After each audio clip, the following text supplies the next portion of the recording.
Irmãos queridos, boa noite a todos. Muita luz e muita paz. Luzes para os nossos espíritos e paz para as nossas consciências. Nós iremos inicialmente colocar o texto bíblico, porque em cima dele deveremos fazer algumas observações. Então está lá. Os fariseus também vieram até ele para tentá-lo. Jesus foi tentado várias vezes.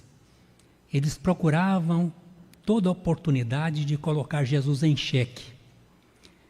Quando, por exemplo, perguntaram se seria justo pagar o tributo a César, se ele dissesse que pagasse, estaria contrariando os judeus, se dissesse que não pagasse, estaria contrariando o governo de Roma. O caso da mulher adúltera, a lei mosaica manda que apedreje, devemos apedrejá-la? Se Jesus dissesse não apedreje, estaria contrariando a lei mosaica. Se dissesse não apedreje, estaria contrariando a sua lei de amor. Então Jesus sempre teve a visão muito acima, no seu psiquismo superior, e tinha saídas honrosas em todas elas. Então aqui não foi diferente. Os fariseus também vieram até ele para tentá-lo e lhe disseram: é-me permitido a um homem despedir sua mulher por qualquer motivo? Veja, a pergunta já é capciosa.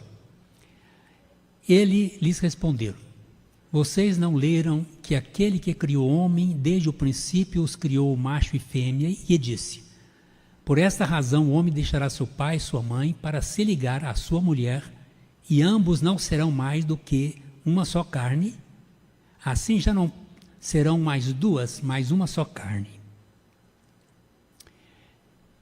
Que o homem não separe o que Deus juntou, o grifo é nosso. Mas então eles questionaram: por que Moisés ordenou que fosse dada à esposa carta de separação e a despedisse? Jesus respondeu: foi por causa da dureza dos seus corações que Moisés lhes permitiu despedir suas esposas, mas não era assim no princípio. Por isso eu declaro a vocês que aquele que despede sua mulher, exceto em caso de adultério, o grifo é nosso, a desposa e desposa outra, comete um adultério. E que aquele que desposa aquela mulher que outro despediu também comete adultério. Nossa irmã acabou de comentar que não podemos fazer jamais uma interpretação literal do texto bíblico. A hermenêutica, a ciência que nos ajuda na interpretação, nos recomenda que quando formos fazer uma leitura de um texto antigo, para entendê-lo é necessário nos reportarmos àquela época. Que sentido tinha aquela palavra naquele momento? Então, vocês vão ver que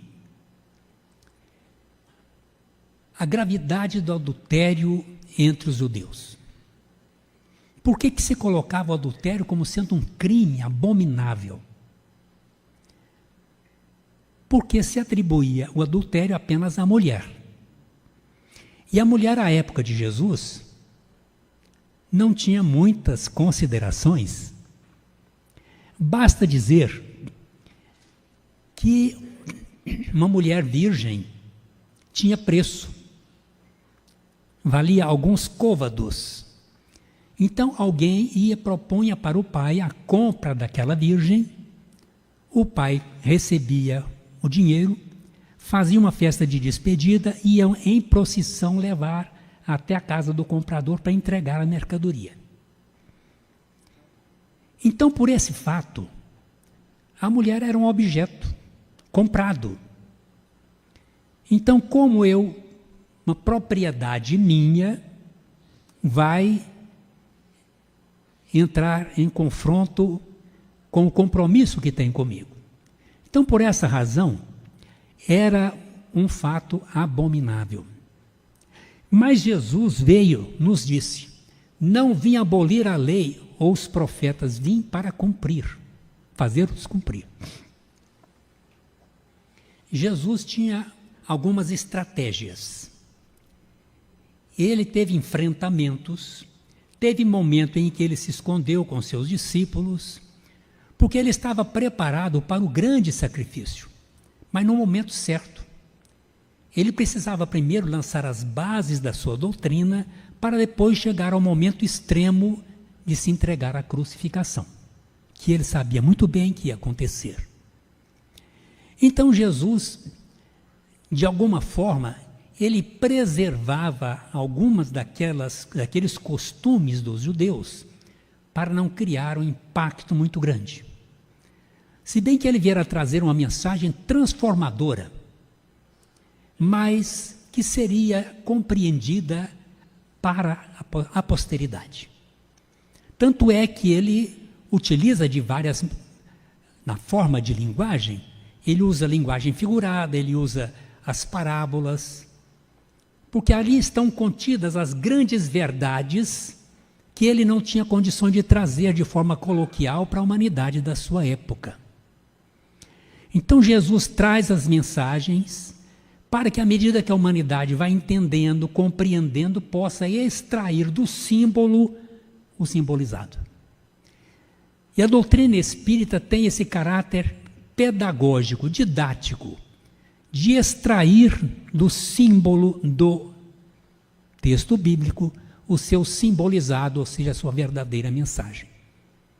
Aquele que realmente foi a intenção de Jesus.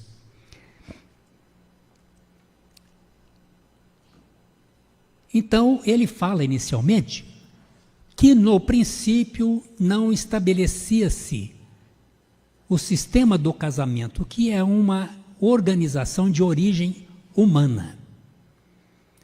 O Criador criou o homem e a mulher para serem seus co-criadores, ou seja, seus embaixadores na terra, para que em aqui vindo pudessem fazer com que a humanidade crescesse.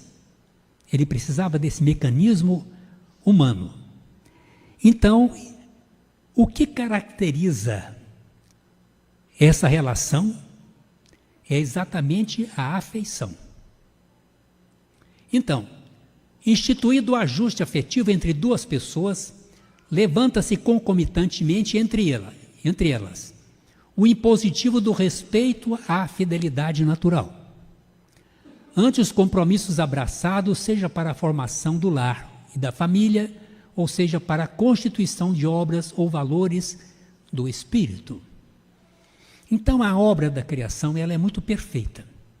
Toda ela tem um sentido maior, que muitas vezes nós não conseguimos alcançar.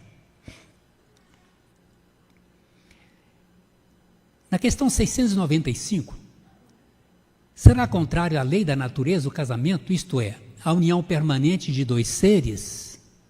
No Livro dos Espíritos. E a resposta é um progresso da humanidade. Por quê?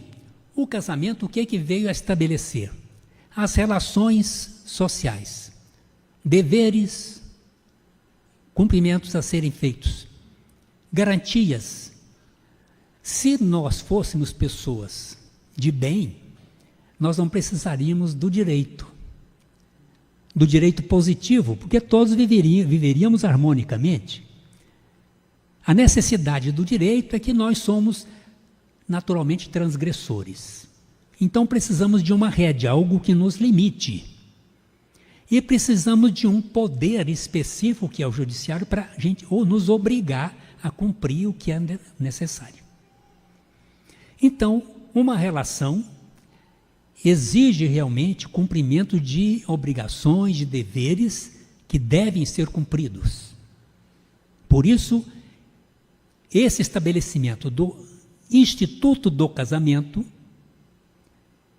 que nada veio a mudar na obra da criação, ele é positivo, porque ele regulamenta essa relação em sociedade. A questão 696, que efeito teria sobre a sociedade humana a abolição do casamento? Livro dos Espíritos, seria uma regressão à vida dos animais.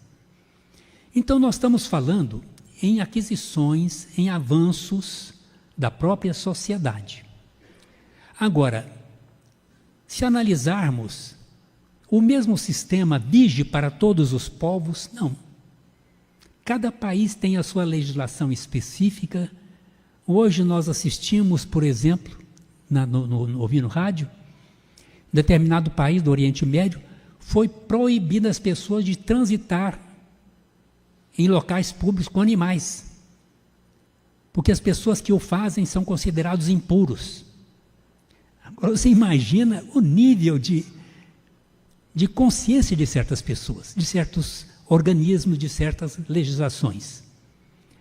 Então, a legislação divina é única. A legislação do homem é de conformidade com a localização, com a consciência de cada um, e é mutável. Na questão 697, está na lei da natureza ou somente na lei humana a indissolubilidade do casamento? Olha a resposta dos Espíritos. É uma lei humana contrária à lei da natureza. Mas os homens podem modificar suas leis. Só as da natureza são imutáveis. Então, vem aí mais fazer-se uma interpretação literal desse texto bíblico. Jesus disse, não separeis o que Deus juntou. E vem a doutrina espírita e traz à lume uma ideia mais abrangente, entendendo a mensagem de Jesus. Em momento algum, abrindo mão do compromisso de ordem espiritual, mas levando-se em conta o vínculo do casamento. No capítulo 76 do livro da Esperança, Emmanuel fala assim: se você tem a sensação que precisa desistir de alguém, porque a relação está muito difícil, antes de decidir fazer isso, invista tudo o que você puder para salvar a relação. Esgote todas as possibilidades. A doutrina espírita não faz apologia da separação. Pelo contrário, ele valoriza sobremaneira essa relação sob um ponto de vista espiritual. E veja o que nos fala o próprio Emmanuel no livro Na Era do Espírito. Ninguém pode aceitar a criminalidade em nome do amor. Aí nós vamos juntando as peças.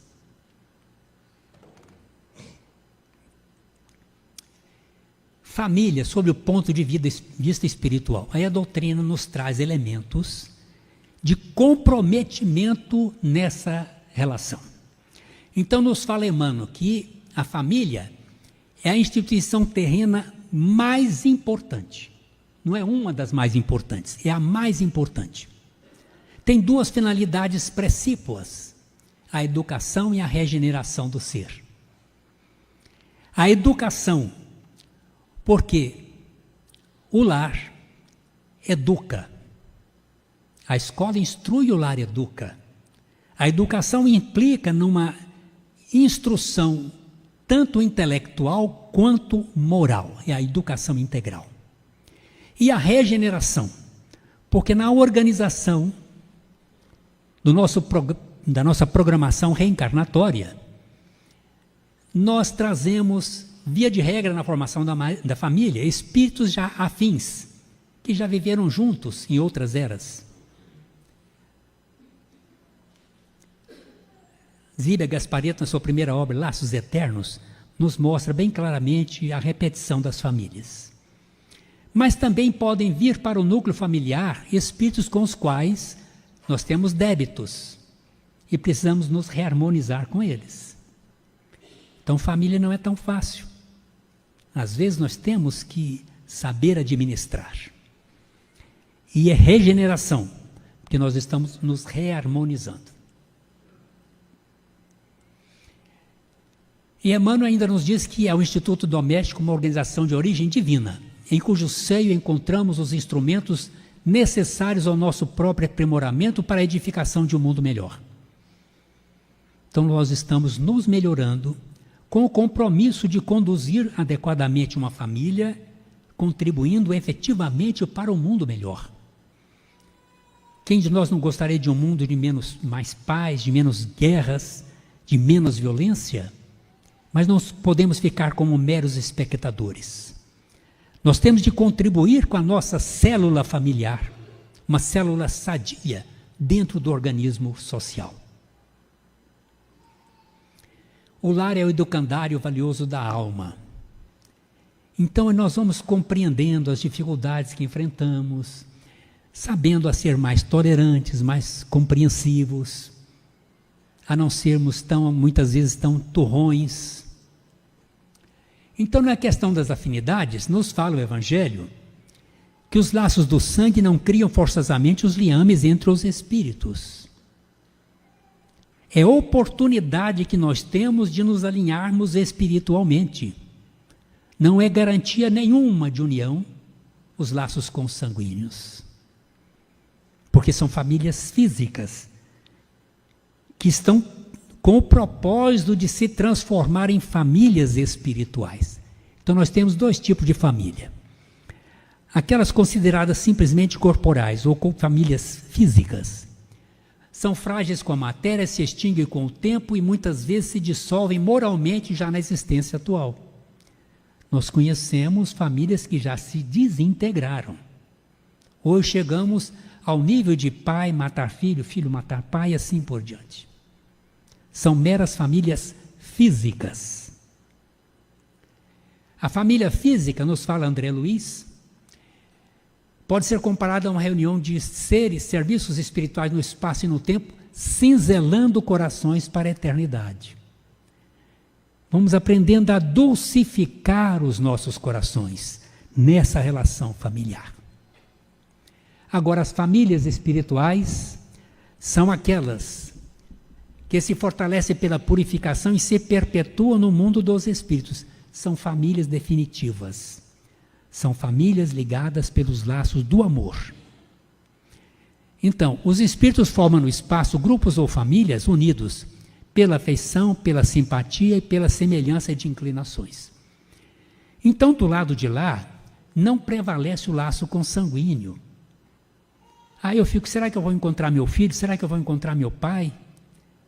Às vezes vivia feito cão e gato, aqui não vai realmente ter relação nenhuma. Lembra-se de André Luiz? Por 8 anos no umbral, querendo um contato com a mãe dele, não conseguia, porque o nível vibratório era muito diferente. Agora,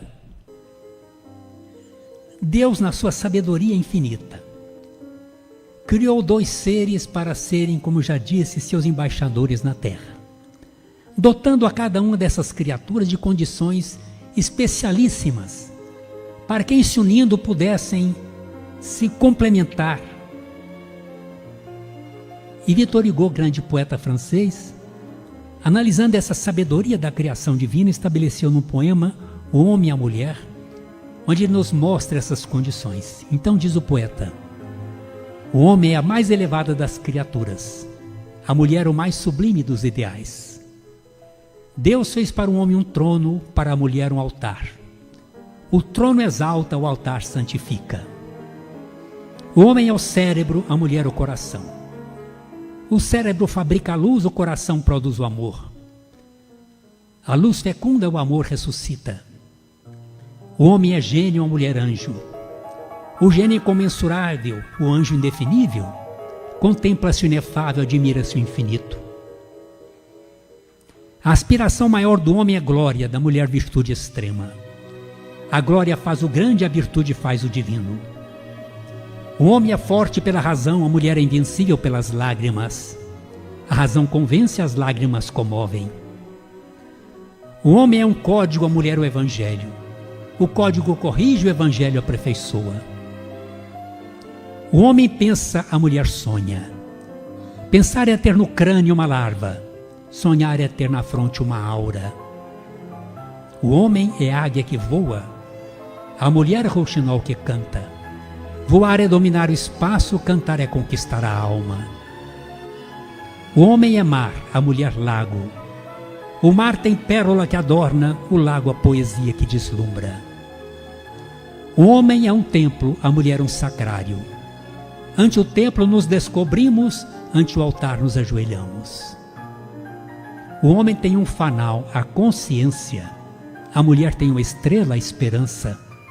O farol guia, a esperança salva. Enfim, o homem está colocado onde termina a terra, a mulher onde começa o céu. E veja que descrição que o poeta faz desses dois seres encarregados por Deus de serem seus embaixadores na terra. Muito bem. Nós vamos valorizar o casamento e mostrar que as separações são consequências diminutas, é exceção à regra geral. Então, na escolha do casamento, o jovem que não conhece muito bem dessa parte espiritual, vai meio no bumba meu boi, como diz. E o jovem espírita tem uma programação espiritual, como é que eu vou saber se é esse, se é aquela que está programada para mim?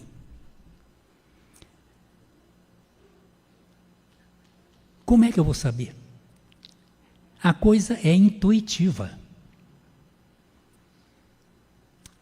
Martim da Vila, um grande compositor da MPB, via de regra, as músicas dele são muito sensuais. Mas, como regra tem exceção, tem uma que ele pôs o pé no freio. Então ele fala sobre esse conhecimento, essa empatia. Ele diz assim: o amor não tem cor, o amor não tem idade, o amor não vê cara nem religião, não faz diferença do rico e do pobre, o amor só precisa de um coração. O amor não tem tom nem nacionalidade, dispensa palavras, basta um olhar. O amor não tem hora nem fórmula certa, não manda recado, chega pra ficar. O amor entrou na minha vida quando te encontrei, olhei no teu olhar e me apaixonei. Foi tanta emoção, não deu pra segurar, não deu. O amor contigo ao meu lado é cada vez melhor. Quero eternizar esse amor maior e ter a vida inteira para poder te amar. Deu todos os condimentos desse encontro. É uma empatia espiritual. Você olha nos olhos do outro e ali o sininho bate lá dentro. Para muitas vezes, desespero de pai, de mãe, que imagina um príncipe para sua filha, um príncipe para sua filha, uma princesa para o seu filho, de repente aparece aquela coisa. Meu Deus, investi tanto nessa criatura para isso. Aí nós lembramos de Gibran, né? Vossos filhos não são vossos filhos, são os filhos e as filhas da ânsia da vida por si mesma. E mais na frente, nesse texto, ele diz aos pais: vós sois os arcos através dos quais o arqueiro encurva-os com toda a força para que suas flechas sejam arremessadas rápidas e para longe. Seja a vossa alegria o encurvamento na mão do arqueiro, porque da mesma forma que ele ama as flechas que voam, também ama o arco que permanece estável. Esse encurvamento é todo o esforço que nós despendemos na preparação dos nossos filhos para a vida, não para o mundo, para a vida. Mas não são nossos. Casamento. Por que que Jesus iniciou o seu ministério entre nós numa festa de casamento, em Caná, na Galileia? Jesus não fazia absolutamente nada sem um sentido mais profundo. Se ele não tivesse ido nessa festa, a gente não teria notícia nunca dela. E aí o pessoal fala, transformou água em vinho, o pessoal foi imprevidente que estava fazendo a festa. Não. Naquela época, festa de casamento era uma semana e os convidados era a população toda. Então não tinha como fazer previsão, não. Mas ele estava ali valorizando aquele compromisso que ele ouvia sobre o prisma espiritual, a sua transcendência. Então Jesus deixou a sua marca, iniciando o seu ministério entre nós numa festa de casamento. Agora, não se concebe que duas pessoas vão buscar a vida a dois, sem que haja entre elas o condimento do amor. Não há condição. Da mesma forma como nós necessitamos do ar para respirar, o amor é o oxigênio da vida. Sem ele, ela se enfraquece e perde o sentido. Ele se enriquece na medida que você o reparte. Então, é essa força intrínseca que nós temos em nós, essa capacidade de amar e nos entregarmos ao outro com esse compromisso. Jesus estabeleceu, foi narrado por Mateus capítulo 27, 24 a 27, a parábola da casa edificada sobre a rocha. É exatamente o alicerce dessa relação. Aquele que ouve estas minhas palavras e as pratica, é semelhante a um homem sensato que construiu a sua casa sobre a rocha. Caíram as chuvas, transbordaram os rios, sopraram os ventos, deram contra ela, e ela não caiu, porque fora edificada sobre a rocha. Mas aquele que ouve estas minhas palavras e não as cumpre, é semelhante a um homem insensato que construiu a sua casa na areia. Caíram as chuvas, transbordaram os rios, sopraram os ventos, deram contra ela e ela ruiu, e foi grande o prejuízo. Vida em família é provação. Se ela não estiver alicerçada, essa relação não estiver alicerçada no amor, a tendência é que ela vai ser derribada com o sopro, com os ventos, com os vendavais da vida.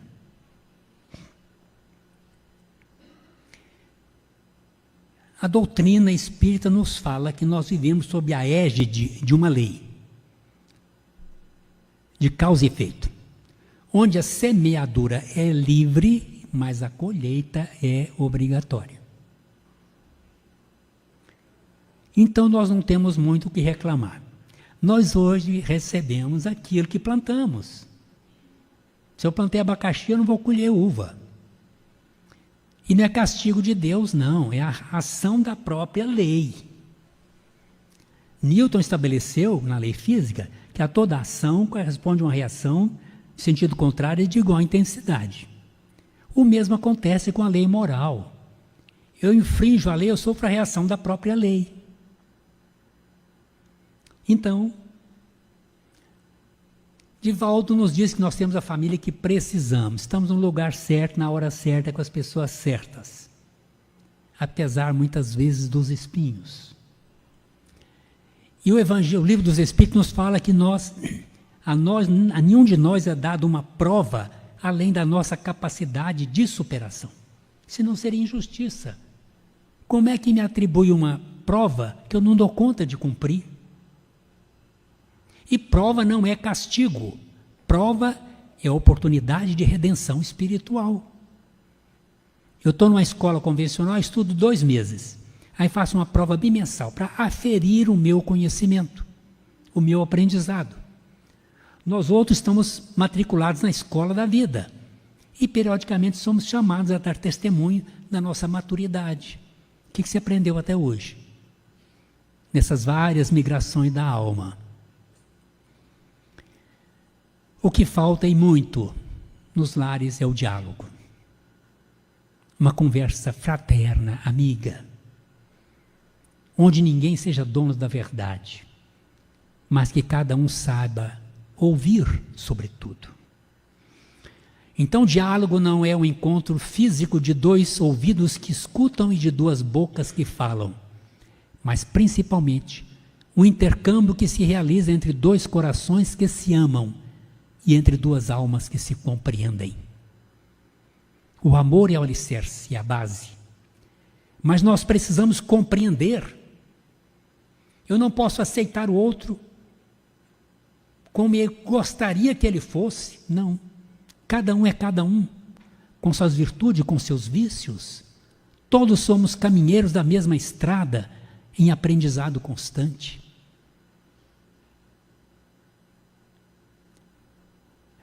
Respeitando as individualidades. A relação sadia é aquela em que os 2 respeitam uma individualidade do outro, mas buscam os 2 olhar para a mesma direção. O segredo do casamento, isso eu achei interessante.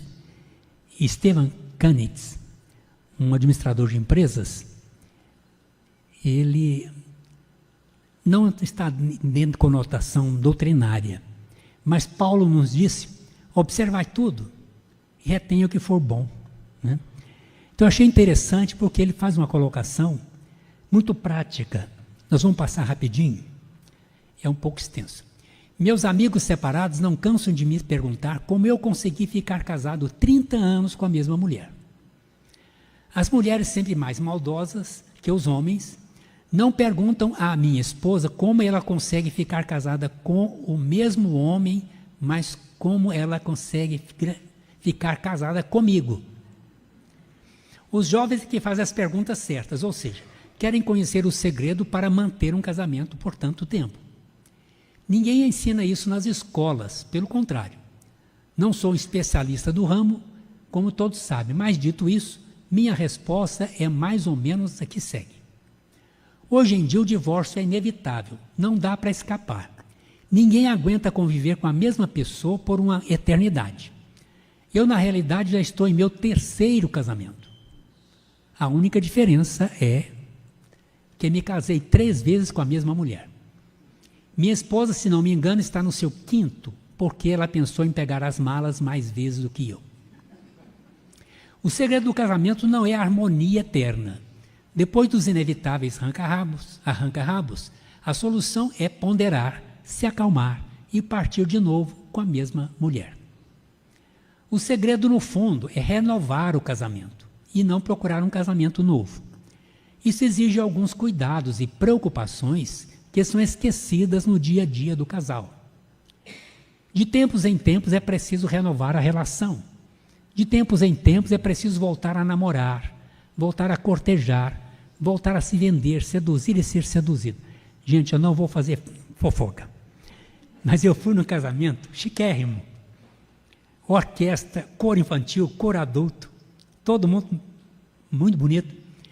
De repente entra uma senhora que tinha tomado aquele banho de boutique, de braço dado com o marido.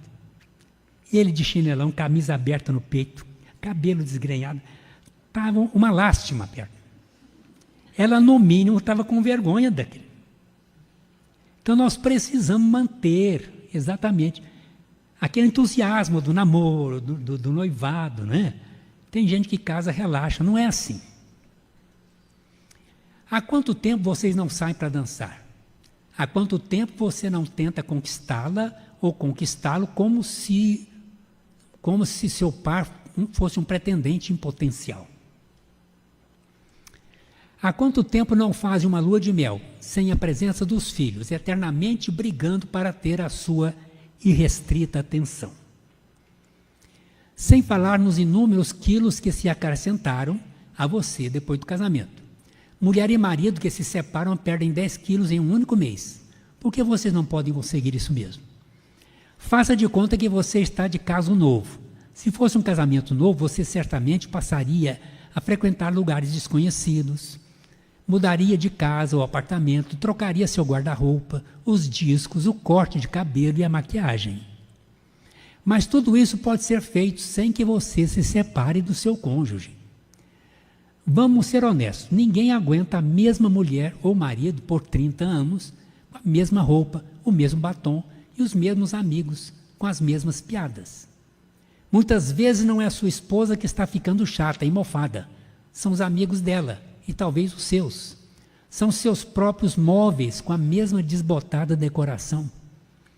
Se você se divorciar, certamente trocaria tudo, que é justamente um dos prazeres da separação. Quem se separa se encanta com a nova vida, a nova casa, um novo bairro, um novo círculo de amigos. Não é preciso um divórcio litigioso para ter tudo isso. Basta mudar de lugares e interesses e não se deixar acomodar. Isso, obviamente, custa caro e muitas uniões se esfacelam porque o casal se recusa a pagar esses pequenos custos necessários para renovar o casamento. Mas se você se separar, sua nova esposa vai querer novos filhos, novos móveis, novas roupas, e você ainda terá que a pensão dos filhos do casamento anterior. Não existe essa tal estabilidade do casamento. nem ela deveria ser almejada. O mundo muda e você também, seu marido, sua esposa, seu bairro e seus amigos. A melhor estratégia para salvar um casamento não é manter uma relação estável, mas saber mudar junto. Você faz isso constantemente no trabalho, por que não fazer na própria família? É o que seus filhos fazem desde que vieram ao mundo. Portanto, descubra um novo homem ou nova mulher que vive ao seu lado, em vez de sair por aí tentando descobrir um novo e interessante par. Tenho certeza de que seus filhos respeitarão pela decisão de se manterem juntos e aprenderão a importante lição de como crescer e evoluir unidos, apesar das desavenças. Brigas e arranca-rabos sempre ocorrerão. Por isso, de vez em quando, é necessário casar-se de novo. Mas tente fazê-lo sempre com o mesmo par. São reflexões objetivas que muitas vezes nós descuidamos. É a gravidade da monotonia, a rotina. Nós precisamos mudar.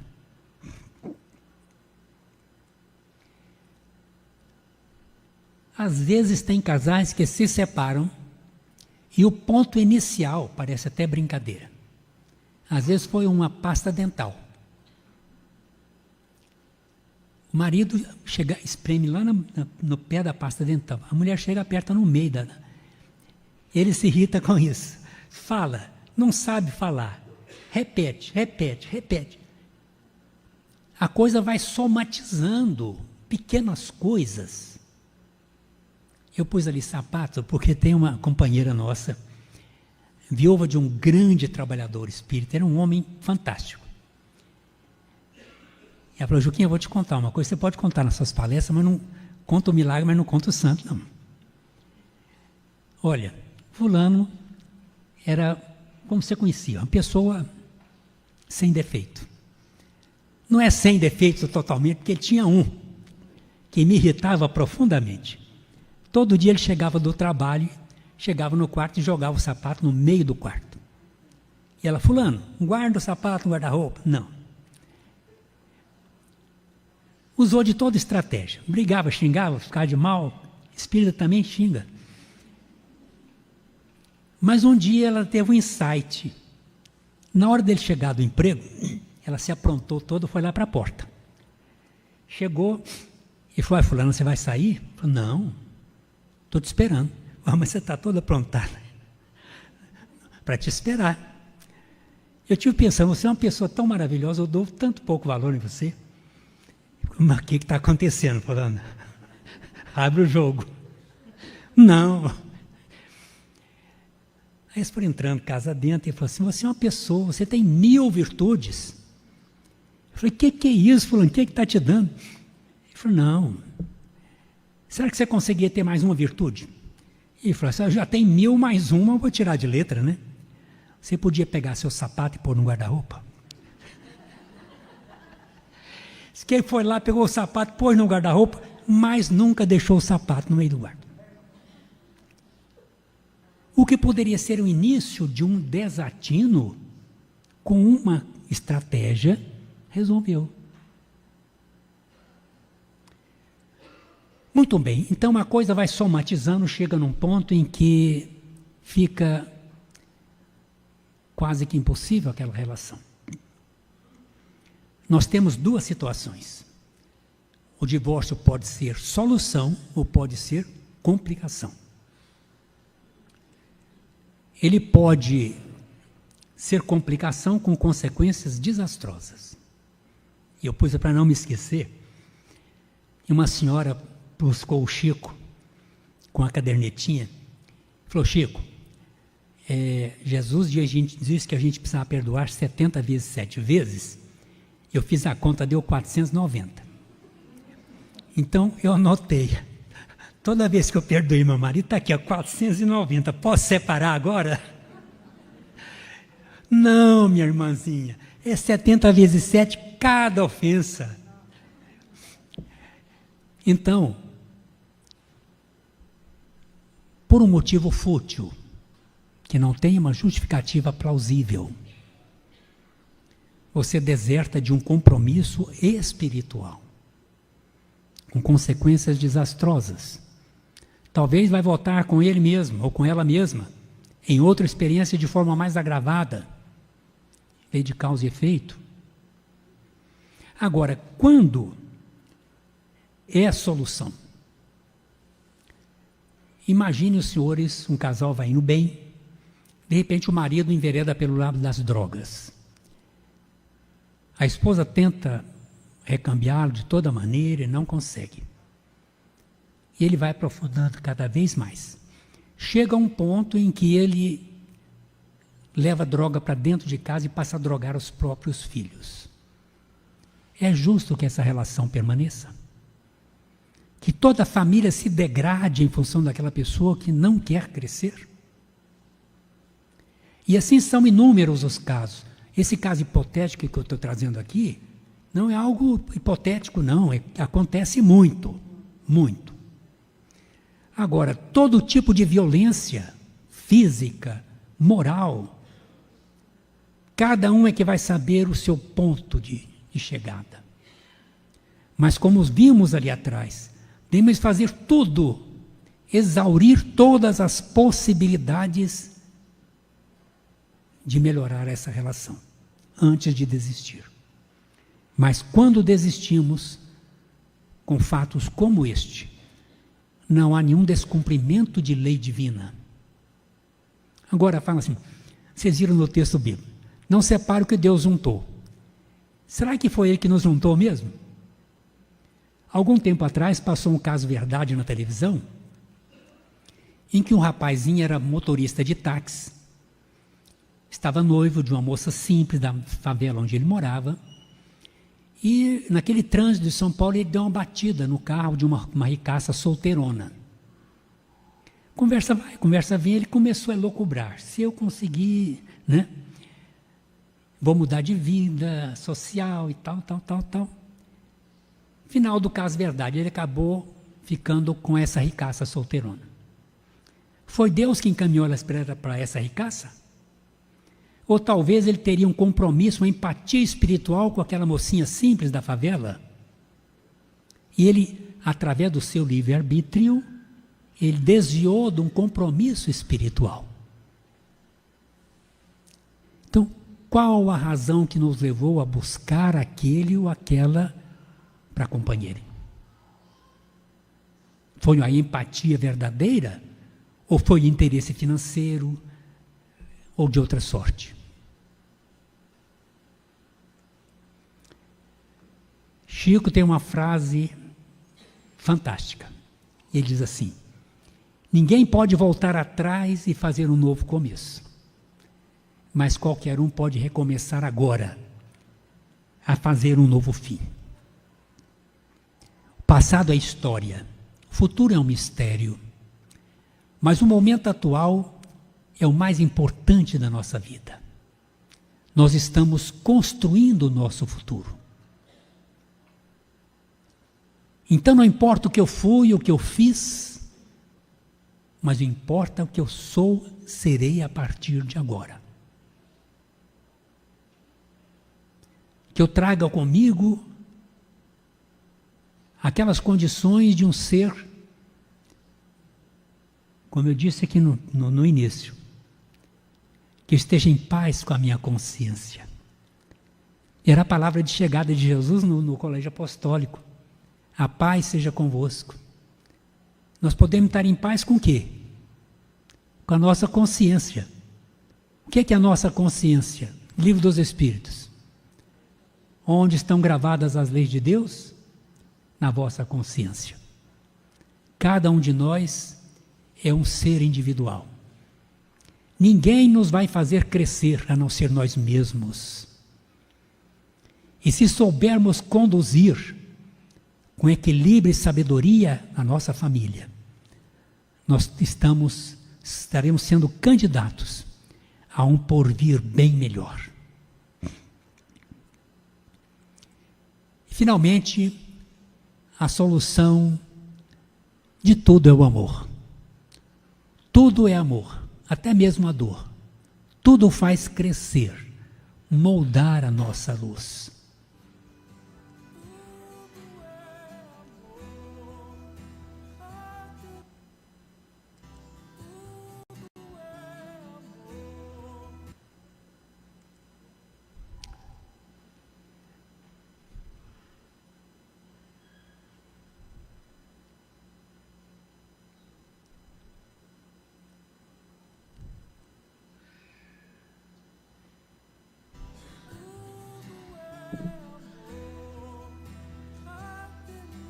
Tudo é amor, até mesmo a dor. Tudo faz crescer, moldar a nossa luz.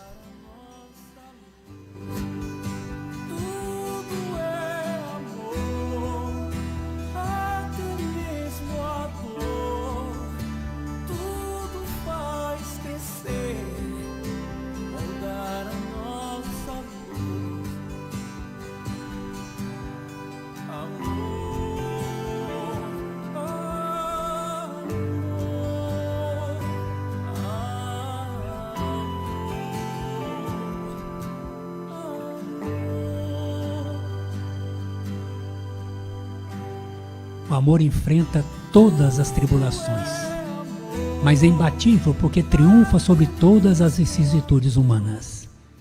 Já dizia Paulo em sua carta, o amor cobre a multidão dos pecados.